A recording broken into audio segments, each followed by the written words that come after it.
Magandang araw, Bagong Pilipinas. Narito ang Police News Express sa oras na ito. Bilang paghahanda sa epekto ng Bagyong Juan, nakahanda na ang Barangay Disaster Risk Reduction and Management Committee ng Barangay Bonbon sa posibleng paglikas. Bilang paghahanda sa posibleng epekto ng Bagyong Juan, sinimula na ng Barangay Disaster Risk Reduction and Management Committee ng Barangay Bonbon ang preemptive evacuation sa mga residente ng mababang lugar na posibleng bahain.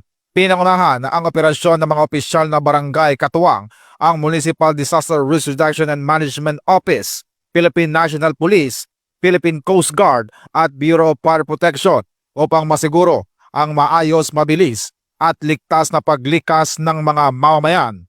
Namataan din ang mga tauhan ng PNP na aktibong tumutulong sa paghahatid ng mga residente, pagbibigay ng seguridad sa mga daan at evacuation centers at pagpapanatili ng kaayusan sa gitna ng paglikas. Patuloy naman ang pagpapaalala sa publiko na makipag-ugnayan sa kanilang mga barangay officials at agad lumikas sa mga itinilagang evacuation centers upang maiwasan ang anumang insidente.